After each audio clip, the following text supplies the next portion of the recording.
Hello my loves, it's Lilith, and today I'm going to present you Divina Tragedia by Paul Schoenavar, which is my current absolute favorite painting. I deeply apologize if I mispronounce anything, and I hope you guys won't be too mad for it. Let's get started. So first of all, who was the artist Paul Schoenavar? Paul Schoenavar was born on December 9, 1807 in Lyon, France. Since the end of middle school, he was very attracted by literature, travels and painting, and that's why in 1825 he left Lyon for Paris. In Paris, he learned with Hersent, Ingres and Delacroix. Very known French artist, I'm gonna put you some works here. He then left for Italy, where he learned from Michelangelo's work and old masters' work. He was deeply inspired by a lot of old masters and he studied quite a lot their art. As he came back to Paris, he had an idea in mind and he wanted to transform what he himself called the decadent art of his era into something more politic and social. Before the 1948 revolution, Schoenavar, he had a dream. He wanted to decorate the inside of the Pantheon with series of panels in grisaille. So he wanted to paint the history of morals, of humanity's morals. And so after this revolution, his dream was reawakened after Charles Blanc, donc the Beaux-Arts directors, ordered the set panel from Schoenavar. In 1851, the Pantheon was given back to the Catholic for religious purpose and Schoenavar stopped painting for a while. Schoenavar, he only came back for the 1869 Salon with his Divina Tragedia. It's a reference to Dante's Divine Comedy, where the author descends into the pit of hell. And so it's a huge painting. It's a 400 by 550. To have your idea in mind, I am the same size as some characters in the painting.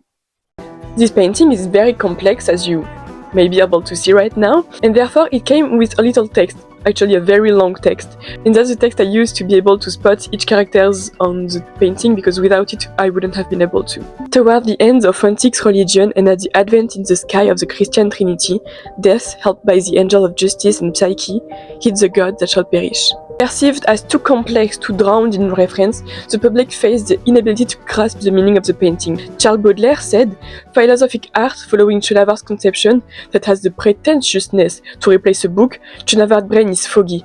In his brain, things are not reflected clearly." Edmond About, an art critic, said, "Mr. Schoenavar Divina Tragedia is an event, no matter what we say." So now I'm going to put you the painting here, and I'm gonna give you 5 seconds to try and spot different characters, okay?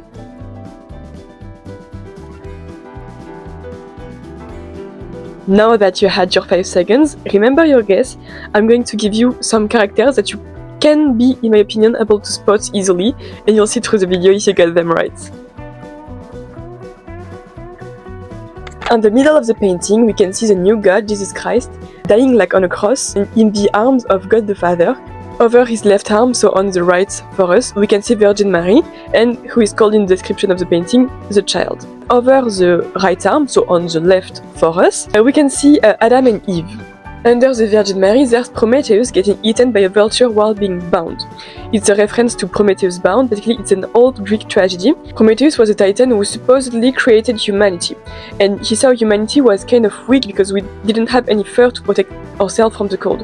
So, depending on the sources you read, he stole the fire either from Mount Olympus itself or from Vulcan's forge, and he gave it to humanity, and thus decided to punish him for his disloyal act, and he condemned Prometheus to be bound to a rock and to have his liver eaten continuously by a vulture.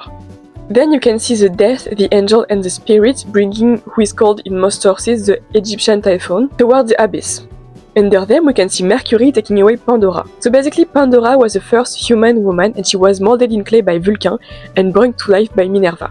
Pandora opened the box containing sickness, death and more, and released them into the world. So under Mercury and Pandora, we can see Bacchus and Anerote holding Venus with asleep. So here we can see Thor. Thor is present in Norse and Germanic mythology. He is recognized by his hammer, and we can see Thor is fighting with, I'm sorry if I mispronounce it, I'm trying my best, the Jormungand. It's how I say in French, I don't know if it's right. So they are rival basically, and sometimes the said monster is depicted as a giant sea serpent, other time he's depicted like half human, half serpent, which is how he's represented right now. Then you can see Maya. Maya is an Indian deity. She represents the god's power to create, and she's crying over the body of Jupiter Ammon. Jupiter Ammon is the combination of Jupiter, king of the gods, and the Egyptian Ammon, who is god of fertility, creation, and the sun. This fusion creates the embodiment of divine power. Jupiter Ammon died while holding Isis Cybele's hand. It is the fusion of the Egyptian goddess Isis, goddess of maternity, magic, and birth, and the Greco-Roman Cybele, goddess of earth and mountains. Their fusion symbolizes the mother of everything, the origin of every life. By fusioning mythologies in his Divina Tragedia, Polchnava represents the idea that every belief are participating to the same quest of spirituality. Maya the Indian is crying over two dead bodies, and these two dead bodies embody the utmost power of the gods, the antiques god. So she's crying over the power of antiquity being left out and slowly dying. We can see Minerva, she's depicted holding the head of the Medusa. She's beheaded, Medusa was beheaded, and her blood gave birth to Pegasus, who is rode by Hercule, representing the poetic force of antiquity. In the background we can see Odin stepping forward with the Fenrir or the Fenris wolf, it depends on the sources. It's the same person. In Norse text, the Fenrir plays a major role during the Ragnarok and kills Odin. So next to them there is Heimdall, a Norse god. He's playing his horn to call the other Norse god. Then you can see Apollon, who is depicted skinning Marsyas. Marsyas was a satyr who once defied Apollon himself. Marsyas was like, I can play better than Apollon, and Apollon was like, okay, let's try, but we're gonna have a little tournament, and whoever wins gets to do whatever he wants with the other. And Marsyas was like, okay, I'm going. Apollon obviously won, and he decided that he wanted to tie Marsyas to a tree and skin him alive. We can see Diane Hecat, she's a version of Diane and Hecat, throwing her last arrows towards the Christ. In the sky we can see the Androgynous, riding his chimera with a Phrygian bonnet on the head. The Phrygian bonnet is a symbol of liberty during the French Revolution, if you didn't know. And so basically it's showing the domination of spirits over instinct and bestiality. Next to the Androgynous we can see the Fates. They are the divinities of human destiny, and they are set away from the fights under the changing moon, as if awaiting for the outcome. As you can see, the colors in this painting are quite grey, quite dull, and a bit deathly. Polchnava decided to use this color to make this painting appear out of time. The name Divina Tragedia is a counterpoint to Dante's Divine Comedy. The reference Divina Tragedia can also be a reference to Bacchus, who is represented on the painting I showed you. He's holding the asleep Venus.